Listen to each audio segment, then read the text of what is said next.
We're going to start the afternoon session. We've got 4 other areas to go through, and I think this morning with Corby's remarks and the conversation around CCUS and the great conversation actually here at the panel with the folks that are talking about this topic of CCUS, it's great, but we're going to move on now to probably something equally important to all of us personally and professionally, and that is, what's the electricity grid of the future going to look like?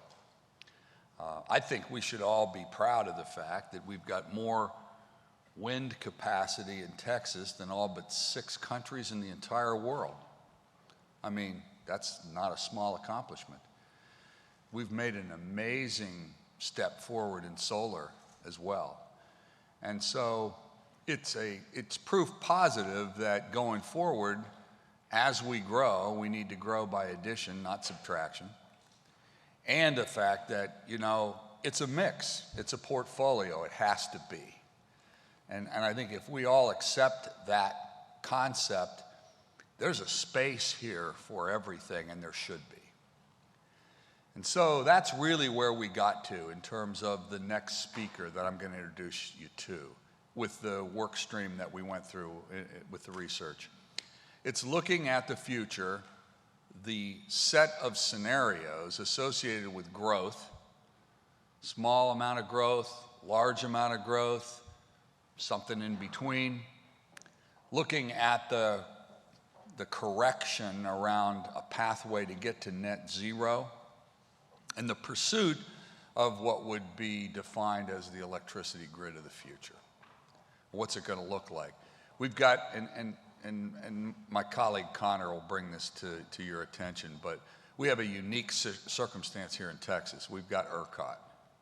And for all of what's good, there are some downsides to it in terms of connectivity to the rest of the country. But at the end of the day, we've got a really interesting experiment here in terms of the state of Texas, and to be able to implement policy and procedures, et cetera, to drive a system that's really not confusing at all.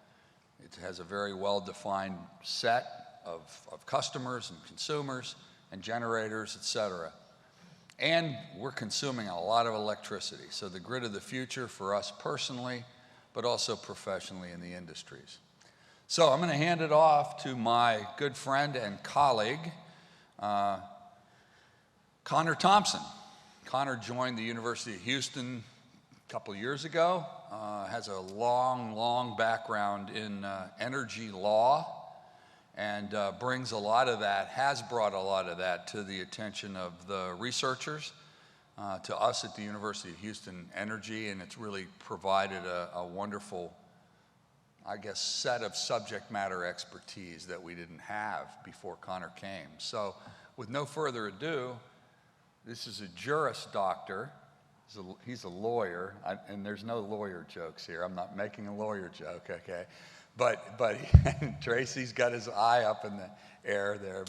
But as a professor of law and the practice of law in the energy space, really powerful combination, and we're delighted to have him, and I know the researchers were too. So let me introduce you to Connor Thompson.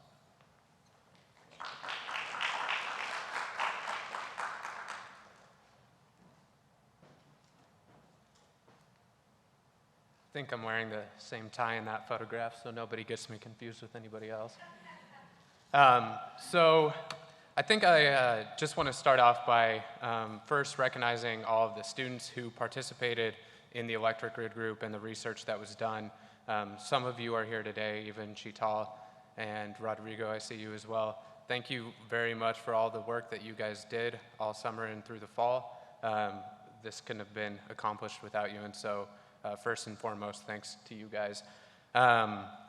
Grasping the problem around emissions in ERCOT and Texas as a whole is really the starting point for understanding how to get to net zero and a net zero electric grid by 2050 in Texas. Texas contributes a little over 12% of emissions from electric generation in the United States as a whole, and about 81% of those emissions come from ERCOT. ERCOT also is a good focus point for us for our research because it's located entirely within the state of Texas, and state policy objectives and the PUC in Texas can have great impact, and you don't have to coordinate with other states like you might in MISO or SPP. And so the focus of our research was really on ERCOT. Going back to the energy trilemma, this is something we've talked about a lot today, and it helped really inform our research. So in formulating scenarios whereby Texas reaches a net zero grid by 2050, first and foremost, we wanted to look at cost and reliability metrics to ensure that we weren't proposing something that from the get-go is not feasible from a cost perspective or a reliability perspective. And just some numbers from Winter Storm Uri. Prior to coming to the University of Houston in private practice, I worked on Winter Storm Uri related issues in depth, and the Texas numbers are pretty staggering. So when you lose reliability, it can really affect affordability. And the estimated financial losses from the Comptroller of Texas are $80 to $130 billion just in the state of Texas. And that storm impacted states all through the Midwest and had a much broader impact than just in Texas. But it really brought into focus reliability issues, and it's something that we'll talk about towards the end of the presentation, but something that ERCOT is focused on. Why is decarbonization potentially even possible right now?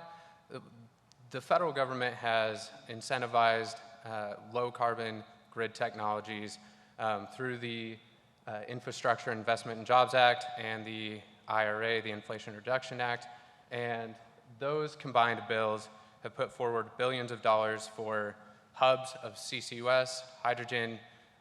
They've allowed the government to invest in transmission projects through purchasing capacity. They've also enabled the government through a revolving fund to invest in developing projects that will fit underneath the National Transmission Corridor, although no projects have been built under the NTC thus far. The IRA further incentivized clean energy. Go back one. By extending and amending tax credits for all forms of clean energy, and it's widely thought that the IRA may be one of the most impactful pieces of legislation in the energy industry to ever come across the desk in Congress and be signed into law. And so what it really does, it enables a level playing field, if you will, for a variety of decarbonization technologies. It incentivizes clean hydrogen, it incentivizes nuclear, it incentivizes carbon capture, utilization, and storage, wind, solar, battery storage. It really has a lot built in, and will also bring back, hopefully, jobs and high-paying jobs to the United States, as there's bonuses built into the IRA, which allow you to collect more under those tax credits if you meet certain requirements. The scope of our analysis was really to look at 5 different scenarios which were defined as part of our research. Those 5 scenarios really governed how the grid is going to expand in Texas. Those scenarios really govern the analysis of all 4 groups that you'll hear this afternoon. And in all 5 scenarios, we assume Texas continues to grow at an incredible rate. The Texas economy and the Texas population is currently one of the fastest growing in the United States, and we expect that to continue. And so that assumption is built into the scope of our analysis. And to conduct our analysis, we used NREL's Reed's model to analyze how grid expansion might occur from now until 2050, and whether or not it was possible for us to get to a net zero grid by 2050. We then used a model put out by the Imperial College of London to assess reliability metrics of 2 fundamental differences that we saw in our business as usual case and the other cases, which was CCUS was recommended, I guess if you will, or projected to play a role in the NREL model in the 4 alternative scenarios, but was not included in the business as usual scenario. And that wasn't by our doing, that was just the way that the model works. It looks at lowest cost grid expansion and also assumes that that grid has to be reliable, and it recommends capacity expansion based on those 2 fundamental principles. Finally, we sought to assess the gaps that might exist even if we reach net zero in the form of generation of electricity. So when you think about wind or solar, the emissions that are often associated with that are zero. What we wanted to understand is looking at the entire value chain, looking at the production of those components, the transportation of those components to the site where they ultimately are built and connected into the grid, and then the decommissioning of those components. What emissions are involved in that, and is there a gap that the NREL model doesn't consider in emissions from generation that we still have to make up to truly achieve a net zero grid by 2050?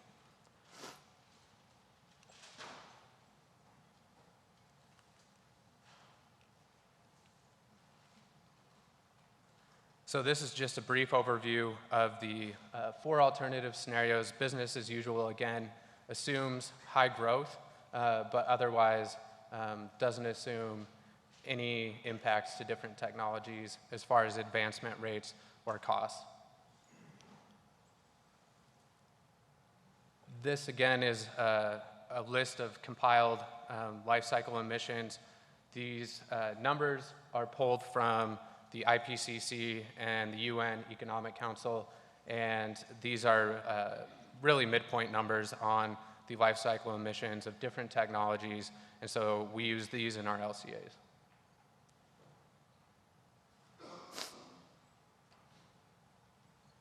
We, in all of our scenarios, we assume that some of the technologies that we've talked about through the day and I've talked about being incentivized by the Inflation Reduction Act might not be able to contribute in large part to the grid until 2026. And we built that into the model with the assumption that it's going to take time for these projects to be developed, permitted, and ultimately constructed and interconnected into the grid.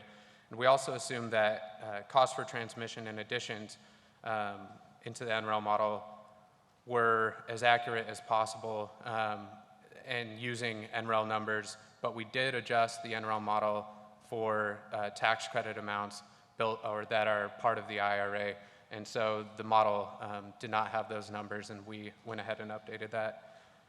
Finally, we didn't assess all possible scenarios. Looking at 4 different alternatives for growth and how to reach net zero by 2050 is just that, it's 4 possible scenarios. There could have been scenarios where we assumed degrowth or no growth. We could have assumed a slower rate, but in the hope that Texas continues to prosper and thrive, all of our scenarios were optimistic and included high growth scenarios. So that doesn't look like it should, but that's okay. So in our business as usual scenario, what we ended up seeing was that while we did observe significant reductions in emissions, as shown by that red trend line through 2050, we didn't get to net zero conducting business as usual. And so that's just something to keep in mind. What we did see that is important to notice here is the capacity growth is about 2.5 times what we currently produce on the ERCOT grid by 2050. And so to meet those capacity additions, there are significant growth in wind, solar, natural gas even in this scenario, but again, we don't reach net zero by 2050.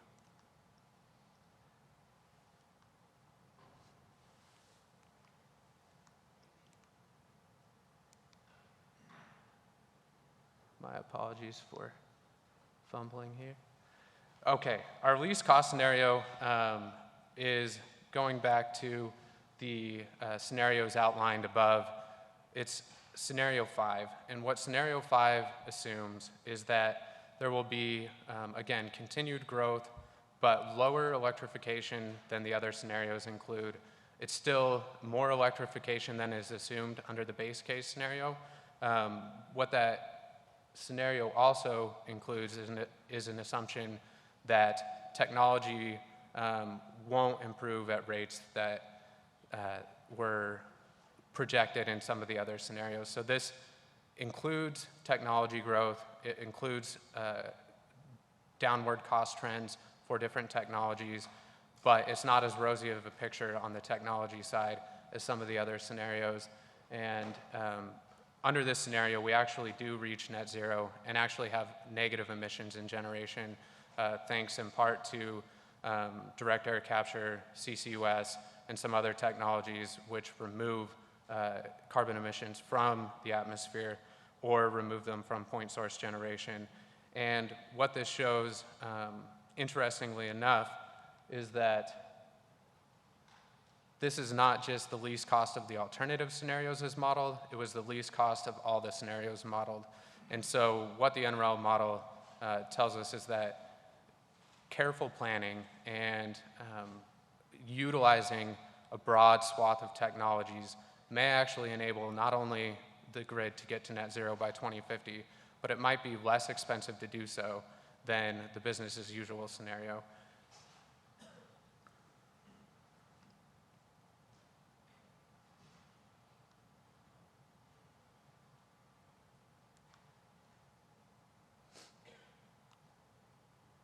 Okay, I don't know if the clicker's working. We also next looked at reliability metrics, and so to look at reliability metrics, we used a different model as the NREL model assumes any scenario built is going to be reliable. And to do this, we used a model produced by the Imperial College of London, and what we saw is that there's no loss of load scenarios in either the business as usual scenario or the least cost scenario, but what we did see is the capacity reserve margins under the least cost scenario were much greater, and what that does is it allows additional flexibility for grid operators for unforeseen events, like we experienced this summer when ERCOT going into the summer had projected a peak load of 78 or 82,000 megawatts, and we ended up going to about 86,000. And so having that extra capacity reserve margin is something that the least cost scenario does, and that is true for all four alternatives. And what we pin that on is really the alternative scenarios, as you can see well on this table here, include CCUS and CO2 removal, whereas the business as usual might not consider that. Finally, we looked at, I'm going to see if this will go. Again, life cycle emissions, and so to do that, we looked at the LCAs provided by the IPCC and the UN Economic Council. And what that ended up showing us was that although we get to net zero as far as generation emissions go by 2050 in our rosy least cost scenario, we still have emissions in the life cycle that need to be removed through something like carbon credits, direct air capture, or some other carbon removal technologies. And that number is a little over 20 million tons a year of CO2 that need to still be removed when considering, let's see, if you jump two forward.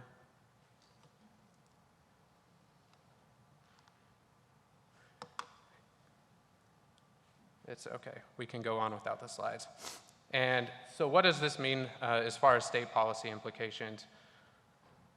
Our research really suggests that there are scenarios where we can get to net zero on the ERCOT system by 2050. But to do so is going to require all available technologies. There was no scenario that we analyzed where any technology that's around today was completely gone from the grid by 2050. What it also requires is careful planning.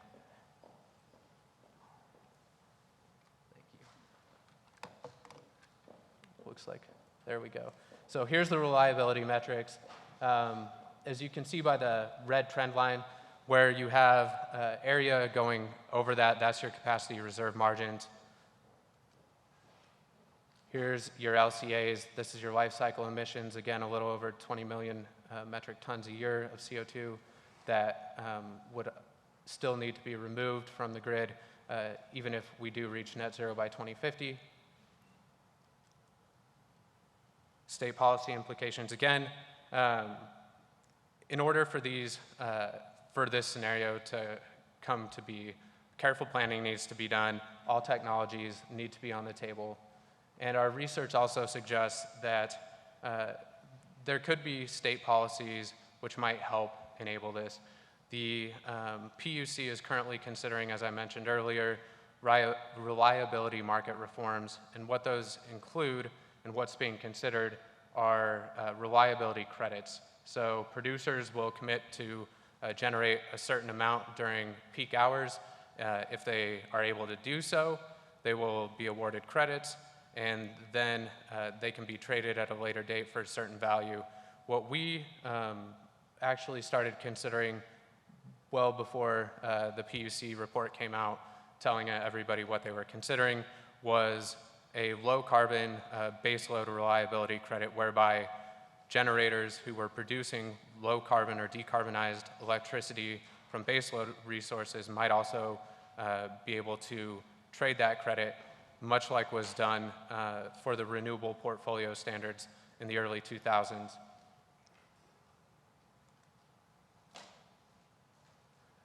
Again, such a policy would draw on what has already been done in the state of Texas. It's been done before, and it can be done again. And so we, again, think that in order to ensure the baseload reliable technologies that are needed to meet net zero goals by 2050 can actually come to fruition, careful planning and incentives might need to be put in place at the state level. And in order to do so, low carbon reliability credits might be one way. The other way, again, is careful planning, IRPs, which require utility or generators to consider low carbon goals and reaching those on a 20-year time horizon. IRPs are something that are part of utility planning in many states. Texas has had IRPs in the past, but they're not currently a requirement, and could be another potential policy solution to ensure that we are able to reach net zero goals by 2050. And with that, I am running up on time, and I know we need to get to our panel, so I'll turn it over to Gina Warren and our panel for their discussion. So no slides for us, but thank you for joining us. My name is Gina Warren. I'm a law professor at the University of Houston Law Center. I am the A.L. O'Quinn Chair in Environmental Studies and the co-director of the Ener Center with my colleague Tracy Hester is also co-director. He's here as well. So it's a pleasure for me to be here and to introduce you. I know we're running a little bit late on time already. Unbelievable how that happens, but so I will just do a brief introduction for you, and their bios are online, and you guys can say more if you would like to. So this panel, we're tasked with discussing Texas's electric grid and ERCOT, and we'll discuss the drivers and challenges and opportunities for Texas's grid to become net zero by 2050. And so let me introduce you to the two panelists who will be speaking, and not me. So Mary Ann Berlinski is the president of EDF Energy Services, and she, I want to point out, has a background in engineering, has an engineering degree as well as an MBA. So she'll be talking from both of those experiences. We also have Kay McCall, who's the executive director of Renewable Energy Alliance Houston. She's also formerly held like every office at Noble Environmental Power. She was the president, the executive officer, and the general counsel. She has, her background is she's a JD, she has a JD, she's an attorney from the University of Houston Law Center. So these are our panelists, both have a vast amount of knowledge in what we're going to talk about today. So we're going to work on just having a conversation, if we can.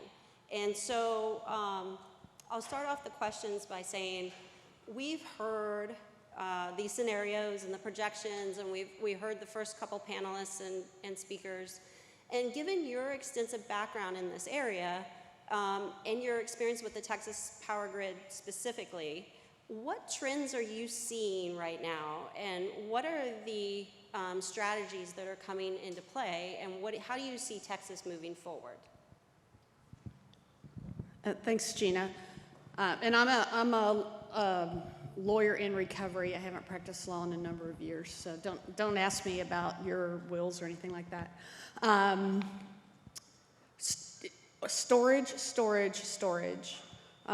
Energy storage is really big in Texas, as it is everywhere else. You've got Broadreach Power's got almost a gigawatt of storage projects planned for ERCOT.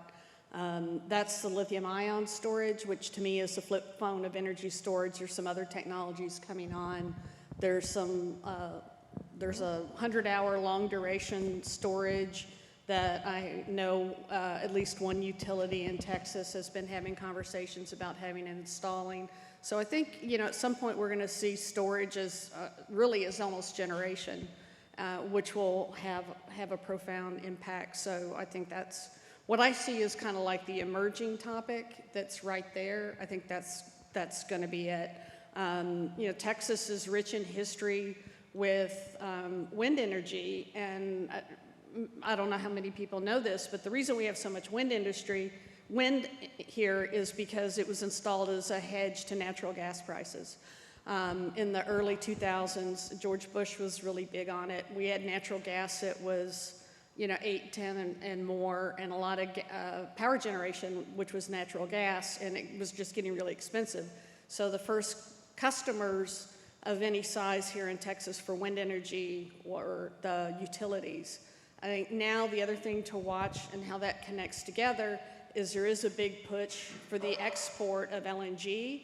I've tried to get some definitive views, although it's just guessing anyway, on what the price impact of exports of natural gas at scale will be on domestic natural gas prices. But I can promise you that nobody is going to sell natural gas for $2 if they can export it. So I think we're going to see an upward pressure on natural gas prices. I think, thinking back the way utilities used to think about generation, maybe they still do. You look at your stack, and diversity of sources will continue to be an issue. So I think hopefully you'll see all different kinds of coming in. The other thing, a lot of talk about carbon capture. Carbon capture is about a 50% parasitic load on power generation. So if you have a 500 megawatt coal plant, put carbon capture on it, it's now a 250 megawatt coal plant. So when you look at load growth, as carbon capture becomes a bigger thing, if hydrogen becomes a thing, if crypto survives, you'll see load growth that's going to outstrip what's in the projections. I could go forever, but Mary Ann's she's smarter than me, so we should let her talk. Thanks, Kay. Thank you, Gina, for the introduction. So when I think about electricity trends, and I grew up in the ERCOT market, so my first job out of school was at Exxon. I made hydrocarbons for a living, ethylene at the olefins plant. Got my MBA at U of H, the Clear Lake campus, at night while I was working at Exxon, and when I finished my MBA, took a job at Dynegy. And my first job at Dynegy was, they handed me a power station, and I had no idea what to do with it.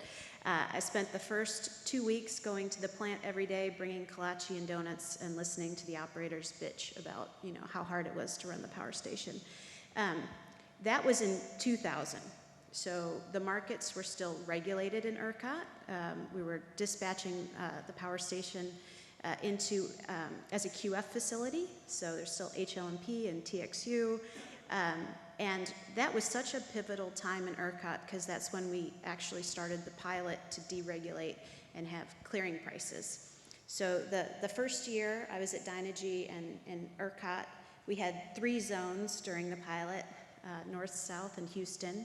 There was one price every 15 minutes for every asset, load, and generator in that region. And so in that first year, there were 100,000 prices that you could index things to in Texas, which we actually did that on spreadsheets. Just last year, if you look at how many clearing prices there were in ERCOT under our nodal markets, it was over 26 million. You can't do that on spreadsheets anymore. So first trend, and again, my history goes back to when we deregulated the Texas power grid. So kind of a longer utility view of trends is data. There's so much information that we can now use to optimize our power grids. The second trend was in early 2000s we saw independent power generation en masse. A lot of cogen facilities. We started seeing our first bankrupts because we overbuilt the ERCOT grid. We saw the financial collapse. Gas prices as high as $8, $9, $10, depending on what time frame you were looking at on the forward curve. And we were building LNG import facilities. So as crazy as it is to think back, and it wasn't that long ago, we thought we were going to run out of natural gas in Texas. We spent billions of dollars to turn those import facilities into export facilities, and George Mitchell changed, the face of energy in this country forever. So when I start thinking about what's next and how do we get to the 2050, I'm reminded that not that long ago, we spent billions of dollars because we thought we were going to have to import natural gas into the state. Fracking clearly changed the game for most of the energy players, across the globe. And given the challenges that we're seeing in Europe and Asia and here, I think is quite certain we don't know what the path is to 2050. We can have some guesses. We can think we have, the framework, but there is some young George Mitchell out there who is right now coming up with the next leapfrogging technology that is going to change how we think about energy. And so I want to keep this away from me so it doesn't give you, burst your eardrums. But so I'll ask Kay this. You have a lot of background in wind, and so we know, and we've heard earlier, that Texas is the #1 leader in wind across the world, basically. And we have, more than 35,000 megawatts of capacity here. And so what does Texas need to do to continue that growth? And what can we learn about wind development that we've done to transform that into moving forward for potentially other types of carbon neutral sources as well? Yeah, I think this is true not just for wind, but for solar and maybe for some other kind of facilities that want to be located near, underground storage capacity is transmission. And, my first wind energy event that I attended was in 2008, and they polled the group and they said, what's the biggest thing that needs to be solved in the wind industry? And in 2008, everybody said transmission, and it still hasn't been solved. And there's some recent legislation that should help with that. But just moving electrons to where they need to be is going to be really important for wind. I think the continued growth of storage. I mean, this is, when I speak to hydrocarbon groups, I always say, okay, I'm going to let you guys in on a secret. We've always known that wind and solar were intermittent. This is another surprise, and it's not a criticism. It's the nature of the resource. But this is why energy storage is so important. And there are a lot of I recently spoke off the record with a commissioner at the Texas PUC, and I was talking to him about long duration storage because I'm a big fan. He said, yeah, Kay, he said, but that 4-hour stuff really does a whole lot. So we're pretty happy with seeing more of that come on, and you know, the PUC and ERCOT want to see more of that. So it's storage and transmission. Add to that at all, or are you good? So, yeah, it's okay. That's what it is. It is. And so I had a question about storage, and maybe we can play off of this a bit. So what types of storage do you see as viable? And what are the types of storage that you think would be helpful to achieving this goal by 2050? I mean, I can start, and then I know, Kay, you can hop in. I think we don't know what the end-all be-all of storage is going to be. Clearly, lithium batteries have led the way. The technology is proven out. I see a lot of developers coming in with some really great ideas. Zinc batteries, the technology and the chemistry around that has leapfrogged, and you don't have the precious metals issues that you have with lithium. You know, form energy, I know, is one that Kay's very familiar with. I think that storage in and of itself, there are going to be a lot of different technologies that are going to be viable. I think the question comes, if you're ERCOT and you're trying to dispatch around intermittent wind and solar, and we've got, you know, these very steep, you know, ramping from the solar coming on and you know, coming off, I think that ERCOT would probably like to see fewer rather than more different technologies implemented, just because for them it will be easier to manage the dispatch of. But I think that clearly storing energy in a way that is efficient, that doesn't have significant losses associated with it, is going to be an important part of getting to the 2050 net zero target. Yeah, I agree, and Mary Ann's right. I'm crazy about form energy, and you guys Google it if you have any interest in it. It's a technology that came out of MIT. It's based on iron, so you can manufacture it 100% in the United States. It has, they say 100 hours. I've heard that that really technical entitlement is higher than that of energy storage, and so that would be a real game changer. And Marion's also 100% right, no surprise. ERCOT, when I talk to them, they would like to see fewer solutions rather than many on what's going to be storage, not in installations, but in technologies, because it makes it easier to manage the interconnection and the dispatch. So we've heard a lot about, there's two different topics that I want to talk about. I'll talk one at a time here, and that's affordability and reliability. And so we've heard the term affordability over and over, and the demand that anything we do must be affordable. And what does that actually mean, however? So the last panel discussed it a bit, and so we got a little bit of a preview into it, but what does this actually mean to be affordable, and how can what I would categorize as maybe misconceptions in this area hinder decarbonization of the grid? Well, to me, the useful definition of affordable really translates to accessibility of power to people. But, you know, this is, you're going to have to pardon a little bit. I also started on the hydrocarbon side and moved to renewable kind of later in my career, and so I'm always sensitive when I say something that's triggering to people. But, you know, the society's has underwritten the impact of climate change. And we don't talk about climate change in Houston because we just as soon not talk about it. And so I would say in Texas, we're kind of climate change agnostic, and that people acknowledge it, because otherwise they don't give a flying flip about Uri. It was once in a 10-generation event. You never have to worry about it again. And yet there are a lot of people who won't talk about climate change who went out and bought generators after Uri. So, yeah, so, you know, there have been impacts. We saw, you know, billions and billions of dollars on Uri alone.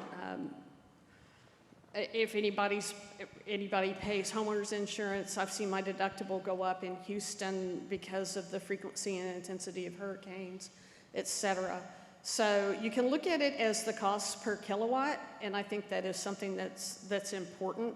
But we have to also realize that the cost per kilowatt has been kept low by a source of generation, which has resulted in other costs. So we want to look at the burden, lowering the burden of our energy addiction in total, and hopefully maintain a decent level of cost. But the other thing I want to say is, you know, a lot of the times when you go to something like that, you're seeing somebody my age talk, and whenever you look at studies, all of the studies assume that everybody is going to consume energy in the same way that baby boomers like me have consumed energy.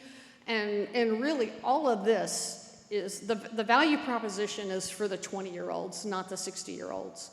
And how they're going to use energy, I can't predict that, and I also don't know what they're going to invent. So what their appetite will be and their definition of affordability is much more relevant than mine.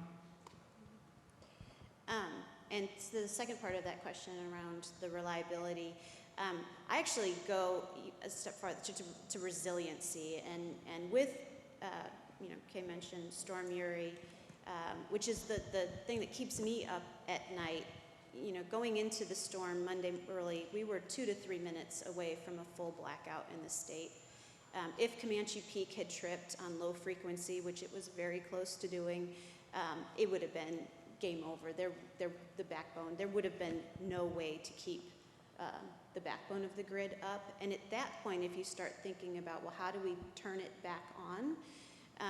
You know, ERCOT themselves said 4 to 6 weeks to get the power grid back up. And if you think about what that could mean, and you know, run a trade floor, dispatch over 50 power stations in ERCOT that are owned by other people.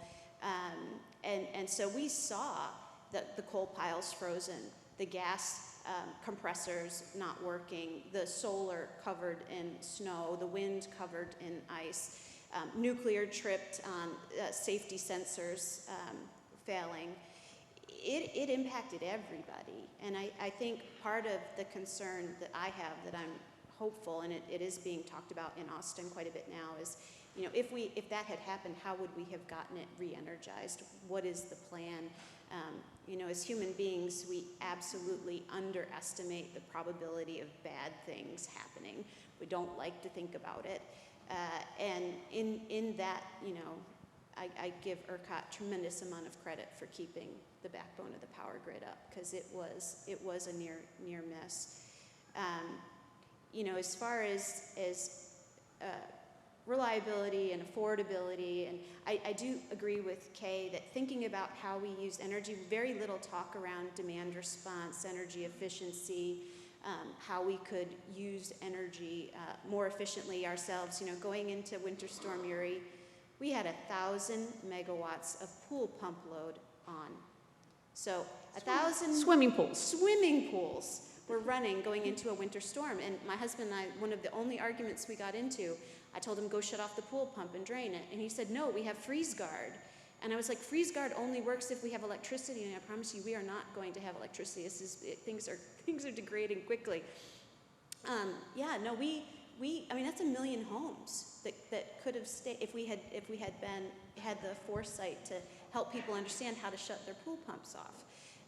There's a lot of levers that we have that in addition to thinking about how we're going to build the next generation fleet to keep up with this demand growth that is staggering that's happening in ERCOT, also being better at how we use the energy and are better stewards of the resources.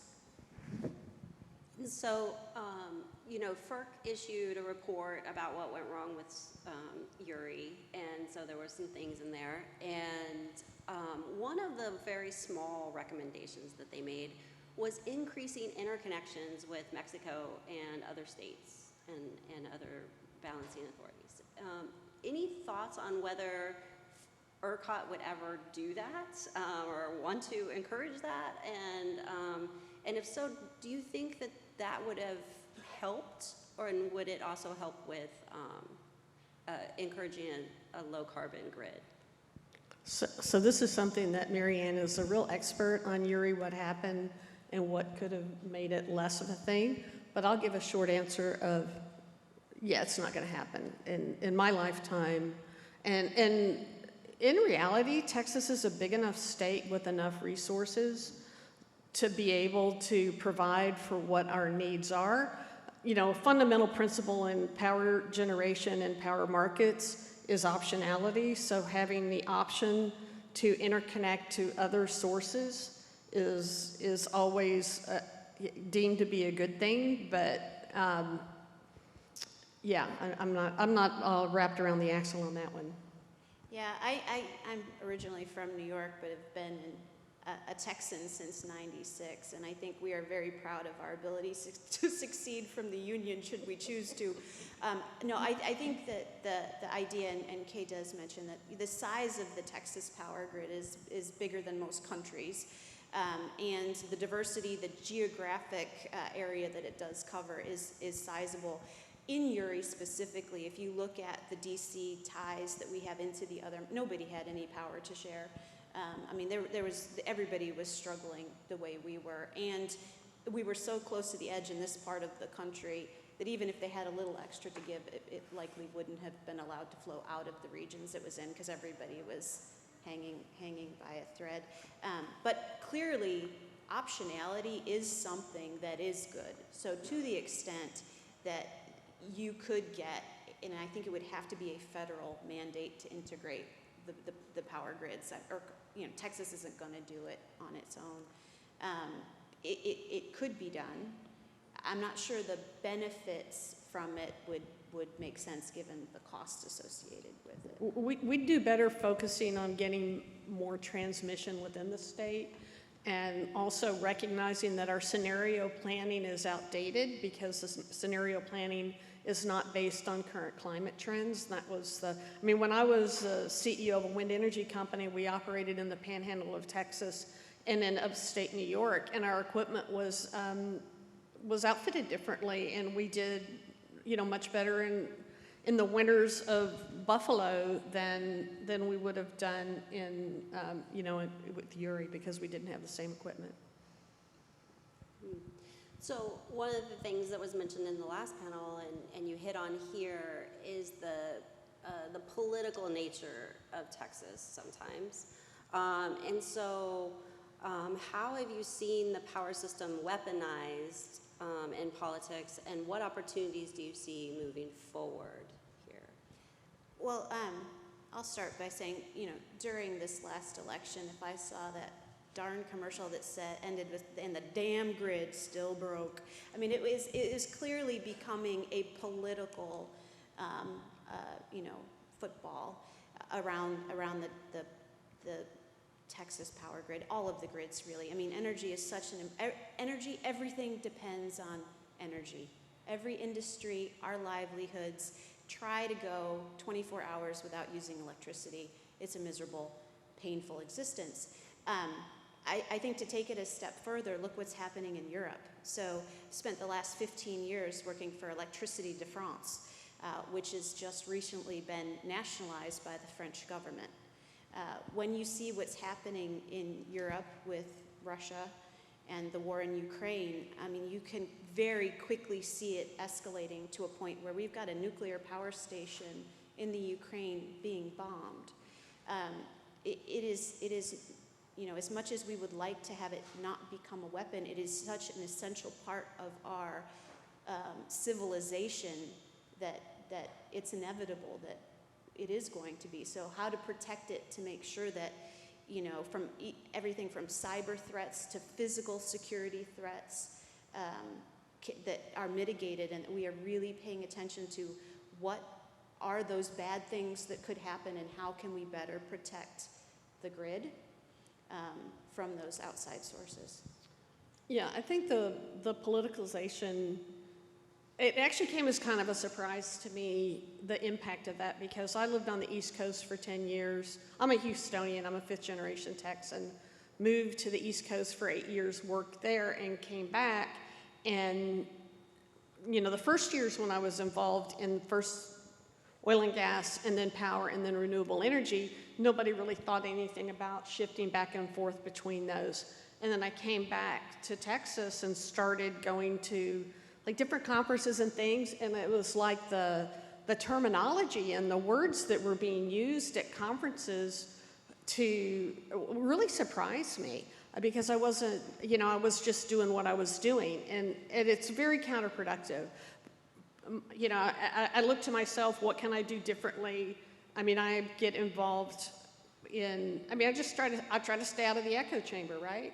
And avoid extreme positions. I will tell you, people in renewable energy, 95% of people in renewable energy, maybe a higher percentage, don't think you could shut off hydrocarbons in the next 10 years. They do not want to come here and steal jobs. They're not dope-smoking hippies from California. You know, I could just go on and on about the perceptions that I've become aware of since I've been here. And, you know, you mentioned the Renewable Energy Alliance. That's a trade association that I helped launch with Marianne a couple of years ago. And we really just try to tone it down and have constructive conversations and really dispel some of the myths so that we can really, we're all in the same boat. Let's just start rowing the same direction. And then maybe the politicians will catch up. I don't know. And I think that the study that was reviewed, you know, prior to our panel, which I'm assuming is going to be made available to everyone. I mean, it warmed my heart to see that in every single scenario, all technologies that exist today are in some form or fashion existing in 2050, meaning we have not demonized or burdened any one technology with extinction. We are trying to find the most efficient, economic, affordable, reliable solutions across all of the different potential, you know, commodity prices and physical interconnections, load growth, and the like. So I do think this idea of not demonizing a technology, looking to the, and the previous panel also kind of mentioned that it does look like for us moving forward to get to our net zero targets, it is going to be an all of the above answer. Yeah, the real point of discussion, and where I think people don't align very easily, is in the urgency. I mean, because there's some people who have significant, strongly held beliefs that climate change requires immediate and extreme action. And there are some who think, well, maybe it's out there, but I'm going to drive my car with the parking brakes on because I don't think we need to get there in any great time. So the tension now is really in the time frame more than what it should be. And I don't know that there's a way to resolve that. I think we'll just continue negotiating that maze. Do you also see that there might be starting to be a divergence between lumping oil and gas together? Like, I've started to kind of hear things maybe about that. Yes, it's a topic Kay and I have talked about before. If you go back in time to the 50s and 60s, beer and cigarettes, they went hand in hand together. They lobbied together. They had commercials together. You'd see Fred Flintstone smoking a cigarette, drinking his beer. You know, as time advanced and the negative impacts of smoking became apparent, you saw those two industries divorce. You would never see Anheuser-Busch and Philip Morris lobby together today. You don't see any commercials today. I think that same phenomenon is going to happen with oil and gas, and you find those of us who have been doing this, we just put those together. That oil ampersand gas, that ampersand I think is going to have to disappear. The future for oil, when I think about transportation and electrifying the transportation fleet, you know, those two, which you would think are being kind of polar opposites, are going to find themselves in bed together. And natural gas as a generation fuel and wind and helping each other balance the intermittency and the dispatchability are going to find themselves, you know, together in a way that oil and gas with that ampersand is I don't think another 5 years, I don't think you're going to hear those words together like you wouldn't hear beer and cigarettes today. And so I want to shift gears a little bit. Sorry for a little bit of a hard turn, but I have a couple questions from the audience, and then I had a question as well with regard to this. So I would like to have a little bit of discussion about environmental justice and community involvement. And so I have prioritizing low income and communities of color when we address these reliability issues. How do we do that? And how do you foresee the future electric grid, which is what we're here to talk about, right? How do we see that either positively or negatively impacting environmental justice communities? So that's a topic that could take up a whole hour and a half. So hitting that at the high level, I will say just, you know, the grid is a democratic thing in that it provides energy to electricity to people in all communities potentially. You do have some distinctions when it comes to people being able to afford to have their own power generation source, for instance, residential solar, and what potential impact could that have on the grid, and so what could the economic disparities be? I mean, I think historically there have been siting disparities of different power generation facilities, particularly those that are from the hydrocarbon space. And I just think it was just never really part of the conversation. And it just underscores the need to make sure that the energy industry continues or actually accelerates the effort to pull in people from various communities into the conversation. I think too, and you know, a slightly different approach to that same topic. I was at Reliant when Hurricane Katrina hit, and I think one of the things that's happening with climate change is those groups that are impacted. I mean, if you can afford to get out of the way, you know, the people who can, it's the folks who don't have the resources to get out of the storm's path that often are severely impacted by that. And we saw with the buses of folks who came to Houston to the Astrodome back with Katrina. I think one of the things that we are going to have to work on as a society is those low-income groups of folks who are in harm's way. And part of our plan should be to help them get out of harm's way when there are storms, how to make their grids more resilient, how to, you know, we should be burying more power lines in those areas so that we can survive the storms without having, you know, the tangle of wires on the ground. But I think it's a broader approach than just where does that power station sit or that coal plant, because, you know, as Kay mentioned, with the grid, it does equalize. We can move those out of the way. It's really the neighborhoods and those communities that can't afford to get out that we need to do a better job of planning around. Well, and it also seems like one of the problems is that this lack of communication and the lack of including more diverse people in the conversation. And so, you know, how do you think that we could go about changing who maybe the stakeholders are, and or at least not maybe changing them out, but maybe adding to the conversation and ensuring that all the different voices are being heard in this conversation? Well, I'll just speak for myself. I thoroughly enjoy speaking to student organizations, and I've spoken at University of Houston, Rice, and Texas A&M, and will continue guest lecturing wherever they will ask me. And I personally continue to encourage people of all backgrounds to get into the energy industry, because we need, you know, it's not just we need to have a town hall meeting and see what you think. We need to get first generation college students involved in the energy industry and helping to make the decisions going forward.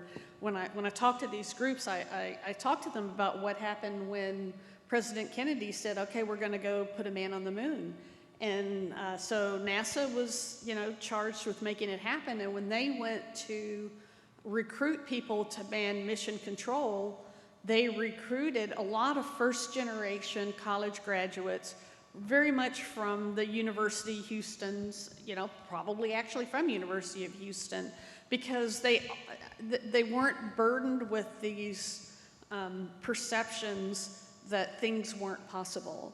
And so we need to continue to amp up the efforts to recruit people from all parts of the community, from all communities, to participate to have a seat at the table, not just be able to stand in front of a microphone at a town hall meeting.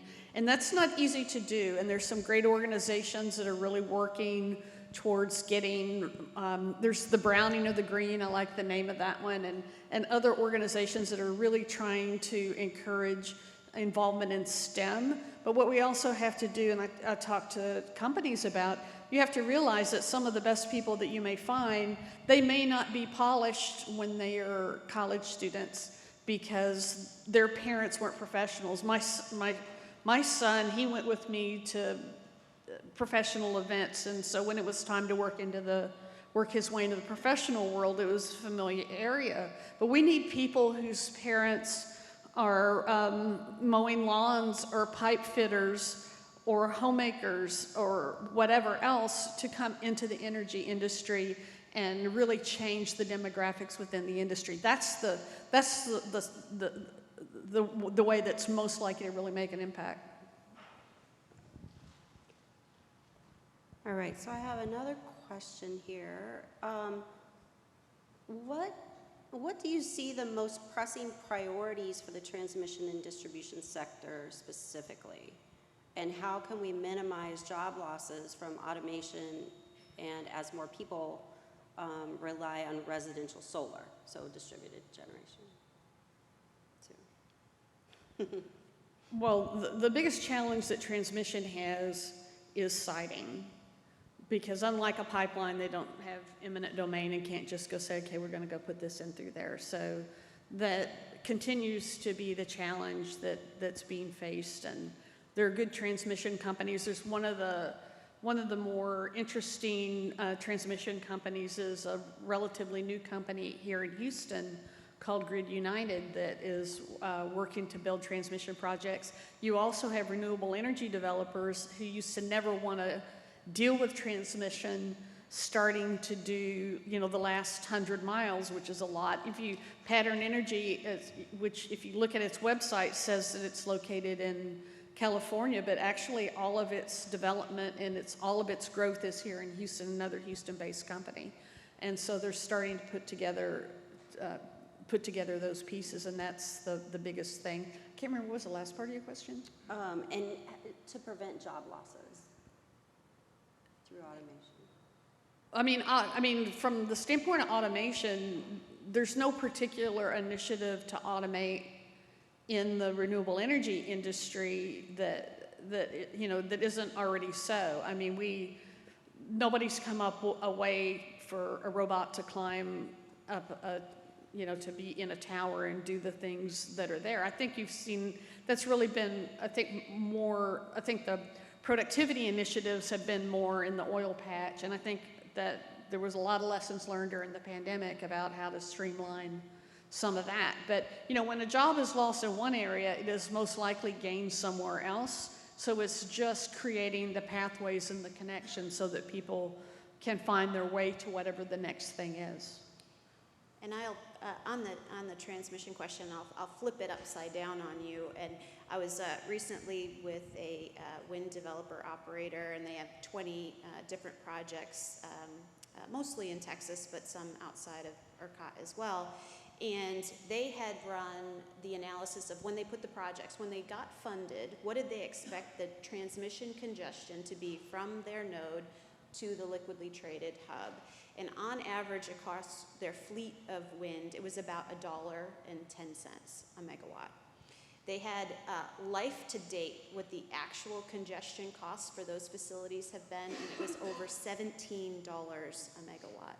basically erasing a lot of the, if not all of the equity value in the projects because it was unhedgeable and still is one of the problems. I think with this IRA and the money that is going to flood into ERCOT because we are easier to get permitting, to get the interconnections than anywhere else in the country, we are going to see participants come to ERCOT and build things, and the transmission system and costs that we know today are going to change again. And so without another CREZ project and $6 or $7 billion of upgrades from the state, I think we are going to end up with some really obscene, dislocated nodal prices versus the liquidly traded hubs. And so, it's builder beware. Really understand where you're putting your facility down, and after you put it down, what is the impact to the grid going to be, and what is the transmission cost, the basis for your facility, and how do you mitigate and I think reduce the risk? One of the other kind of the known unknown at this point is really what is the future going to hold in connection with cryptocurrency, crypto mining in Texas, and what is that going to be? Is that a 50-year demand? Is it, it's going to impact transmission? It can potentially impact a lot. Of course, with the latest developments, that's gone a little quiet. But anytime you have any lack of certainty is problematic. But developers and ERCOT and others, have a concern about building for something, a demand that they don't know is going to be stable over a long duration of time. And so that just makes the whole planning process a little bit more complicated. Well, another issue with the build out too, that I know we previously discussed, is that it takes up a lot of land. And so as our population is increasing, as we have conservation efforts to protect the lands as well, so how do we balance this? And I have that was a question too from the audience. So how do we reconcile these competing challenges, especially as the population grows? Specific to transmission, or just specific Just to for big wind and big solar? Don't we think that every parking lot in Houston ought to be shaded with solar panels? The main thing is, and I'm really not kidding about that, because I look at this, I'm like, God, it seems like this should be possible, is that a lot of times, people like to talk about, it takes so much land, but it doesn't, like in wind, it's not exclusive use, right? So your cattle are grazing, you're farming, in northern New York, they were snowmobiling and snowmobiling and all sorts of fun stuff like that around it. And so, I think there's different answers for different technologies, and no one technology is going to be the answer anyway. So I think it's just something that's going to have to be navigated. You get the same thing on farming. There's some that say that farming is very destructive because it takes so much land, or ranching takes so much land and is destructive. I think the whole concept of land use is a big one. You guys have some people who know something about that over at U of H, so at the law school. So, yeah. Just a little bit. What about, if I flip it, what about the opportunities to use more microgrids and secure microgrids to the overall grid? Do you think that would be a positive? We've got some good microgrids in place today, and the problem with microgrids is what works for one site won't work anywhere else. And I've had I've been lucky enough to work on a couple of different microgrid projects. Critical loads, absolutely. If you look at the Texas Medical Center and what they have done to make that grid resilient, so I know that facility very well. During Uri, they have a LM6000 power station. Prior to the storm, it had maybe run 7 hours. It ran 7 days without interruption because they winterized it. They had firm fuel supply. If the grid had gone dark, they could have separated themselves and kept the medical center energized. That's a power system that uses an aircraft engine. It's the old Stewart and Stevenson application for anybody who's been in Houston for a long time. I used to work with that business when I was at GE.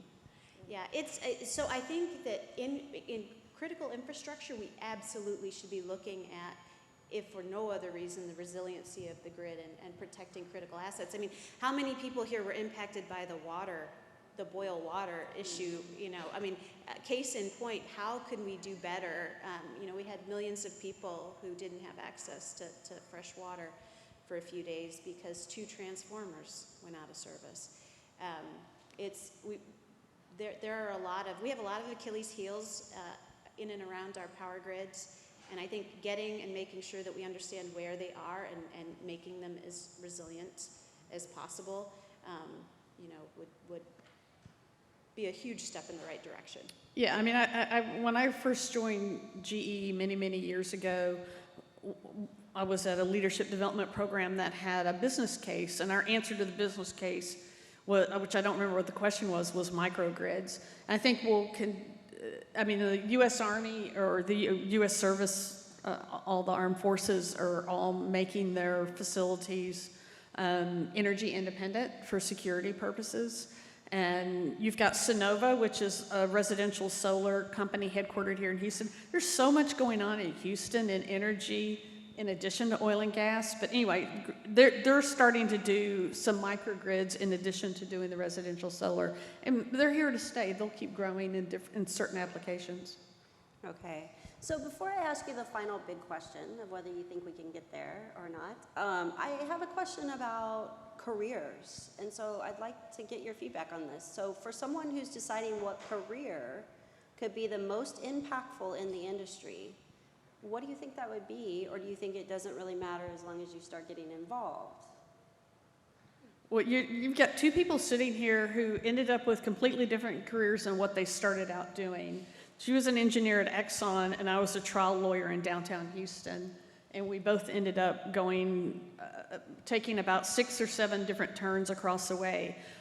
When I talk to students, I just emphasize to them what an impact they can have on their future by being involved in the industry, broadly defined. And ultimately, I hope someday we have an energy industry, not just an oil industry and a gas industry and a this and a that. Because it's really interesting. There's a lot to do, a lot of different skill sets, and there's a lot of optionality once you get going to do a lot of different things. And I love this question, and I often flip it back also and say, the most impactful job you will ever have is the one that you care the most about. The thing that gets you out of bed in the morning, excited to go fight the tigers and make a difference. And for every single one of us, given our talents and our skill sets, is going to be a little bit different, but find that spark, something that gets you super excited, and that is the place that you are going to make the biggest impact. Well, this has been super fun. But you know, I have the last question for you. Is the goal of net zero Texas grid by 2050 doable? Yes. Yeah. Look, we put a man on the moon in a relatively short period of time. The people in this, it is highly unlikely that the people in this room have the answers of how to do it. But if you don't believe it can happen, then you really don't belong in the conversation, and move over and let the people who believe it can happen take over, and they'll get us where we need to be. Absolutely is possible, and I think, again, if you look back at our history of what this industry has accomplished, and in the paper, you know, it mentions that in 2005 we had this goal of having 10,000 megawatts of wind by 2025. We accomplished that in 5 years. I mean, it is incredible what the engineering, the business, the legal talents that we have in not just this city, but in this state, and it is absolutely doable, absolutely. All right, well, on that positive note, I will stop there. So thank you so much for participating in the panel with us. It was wonderful. Thank you.